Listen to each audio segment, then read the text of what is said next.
புலிகளின் முதலீடு. கொழும்பு கொள்ளுப்பட்டி காணி விற்பனையில் 20 கோடி ரூபாய் மோசடி.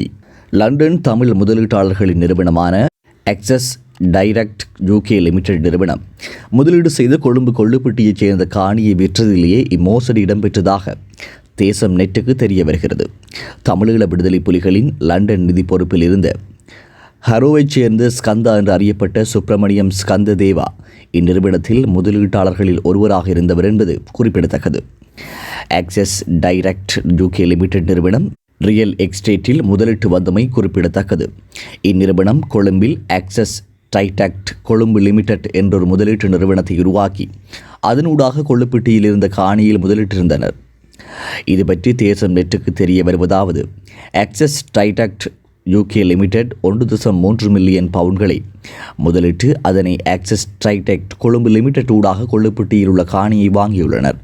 கொள்ளுப்பட்டியில் 220 பேர் காணியை லண்டன் முதலீட்டாளர்கள் 2004 வாங்கியுள்ளனர். இக்காணி 6 ஆண்டுகளின் பின் 2010 விற்பனை செய்யப்பட்டுள்ளது. இதன் விற்பனையின் போதே 20 கோடி ரூபாய் மோசடி இடம்பெற்றுள்ளதாக குற்றம் சாட்டப்பட்டுள்ளது. காணி விற்பனையில் மோசடி இடம்பெற்றதாக 2006 பிரித்தானிய லேபர் பார்ட்டியில் பிரண்ட் உள்ளூராட்சி சபையில் போட்டியிட்ட Navaratnam Paramakumaran Colombo CID criminal investigation டிரெக்டிவ்ஸுக்கு முறையிட்டிருந்தனர். இக்குற்றச்சாட்டை விசாரித்த CID தற்போது வெளியிட்டுள்ள அறிக்கையில் குறிப்பிட்ட காணி 79 கோடி ரூபாய்க்கு உண்மையில் விற்கப்பட்ட போதும் லண்டனில் உள்ள ஆக்சஸ் டைரக்ட் UK லிமிடெட்டுக்கு 59 கோடி ரூபாய் மட்டுமே வழங்கப்பட்டுள்ளதாகவும் சுட்டிக்காட்டப்பட்டுள்ளது. அதன்படி 20 கோடி ரூபாய் தவறான முறையில் சட்டத்துக்கு புறம்பாக கையாளப்பட்டதும் நீதிமன்றத்துக்கு தெரியப்படுத்தப்பட்டுள்ளது. இந்த விடயம் தொடர்பாக தேசம் நெட் நவரட்னம் பரமகுமாருடன் தொடர்பு கொண்ட போது குற்றம் சாட்டப்பட்டுள்ள கதிரவேற்பிள்ளை சற்குணம் 69 வயது மட்டுமே கொழும்பில் உருவாக்கப்பட்ட ஆக்சஸ் டைரக்ட் கொழும்பு லிமிடெட்டின் தொடர்பு புள்ளியாக இருந்தார் என்றும் அதனை பயன்படுத்திய கதிரவேற்பிள்ளை சற்குணம் மோசடியில் ஈடுபட்டதாக அவர் தெரிவித்திருந்தார். கதிரவேற்பிள்ளை சற்குணம் லண்டன் புறநகர் பகுதியான சரே சேட்பிட்டன் என்ற இடத்தைச் சேர்ந்தவர் என்பதும் குறிப்பிடத்தக்கது. மேலும் இந்த மோசடியின் தாக்கத்தினாலே சுப்பிரமணியம் பேரின்பநாதன் மாரடைப்பால் இறந்து போனார் என்றும் நவரட்னம் பரமகுமாரன் தெரிவித்தார்.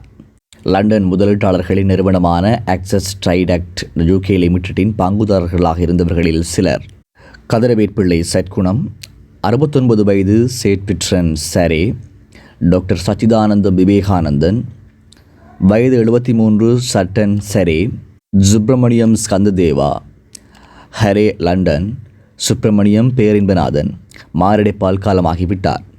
இவர்களில் சுப்பிரமணியம் ஸ்கந்ததேவா மிகவும் அறியப்பட்ட தமிழீழ விடுதலை புலிகளின் செயற்பாட்டாளர், நிதி பொறுப்பில் இருந்தவர். இவருடைய மருமகன் கிரெடிட் கார்டு மோசடிக்காக வெகு விமர்சையாக நடாத்தப்பட்ட அவருடைய திருமண கொண்டாட்டத்தின் போது கைது செய்யப்பட்டவர். அண்டன் பாலசிங்கம் அவர்கள் இறந்தபோது அவரின் அஸ்தியை மோசடி பண்ணி அடேல் பாலசிங்கத்திடம் முழுவதுமாக ஒப்படையாமல் கையகப்படுத்தியதுதான் குடும்பத்திற்குள் ஏற்பட்ட நெருக்கடிகளுக்கு காரணம் என இவர் நம்பியதும் குறிப்பிடத்தக்கது. 20 கோடி மோசடியில் முக்கிய குற்றவாளியான சற்குணம் கதிரவேற்பிள்ளை மீது நவம்பர் 22 பயணத்தடை விதிக்கப்பட்டிருந்தது. அவர் இவ்வாண்டு பிப்ரவரியில் கொழும்பு சென்றிருந்த போது கட்டுநாயக்கா விமான நிலையத்தில் வைத்து கைது செய்யப்பட்டுள்ளார். CID அவரை தடுத்து வைத்து விசாரணை செய்ய கேட்டபோது மஜிஸ்ட்ரேட் கதிரவேற்பிள்ளை சற்குணம் மீதான தடையை தற்காலிகமாக தளர்த்தி அவரை 1 கோடி பிணையில் விடுவித்தது. இவ்வழக்கு மே 17 விசாரணைக்கு எடுத்துக் கொள்ளப்பட உள்ளது. 2009 மே 18க்கு முன்பாக தமிழீழ விடுதலை புலிகள் 300 மில்லியன் பவுண்ட்கள் ஆண்டு வருமானமாக ஈட்டுவதாக அமெரிக்காவின் மத்திய புலனாய்வு முகவரகம் CIA தனது அறிக்கையில் குறிப்பிட்டிருந்தது. இந்த 300 மில்லியன் டாலர் ஆண்டு வருமானத்தை ஈட்டுவதற்கு $4 பில்லியன் அசையும் அசையா சொத்துக்களை புலிகள் வைத்திருக்க வேண்டும் என்று அவ்வறிக்கை கணிப்பிடப்பட்டிருந்தது. இச்சொத்துக்கள் கொழும்பிலும் இலங்கைக்கு வெளியே உலகம் பூராக இருந்த புலிகளினுடைய முகவர்களாக சுப்பிரமணியம் ஸ்கந்ததேவா போன்றவர்களால் பரவலாக முதலீடு செய்யப்பட்டிருந்தது. இச்சொத்துக்கள் அத்தனையுமே தனிப்பட்ட நபர்களிடமே இருந்தது. தமிழீழ விடுதலை புலிகள் தடை செய்யப்பட்ட பயங்கரவாத அமைப்பாக இருந்ததால் அதியுச்ச பயன்பெற்றவர்கள் தமிழீழ விடுதலை புலிகளின் தலைமைகளே. அவர்கள் தற்போது மிக ஆடம்பரமாக டாம்பிகமான வாழ்க்கை வாழ்கின்றனர்.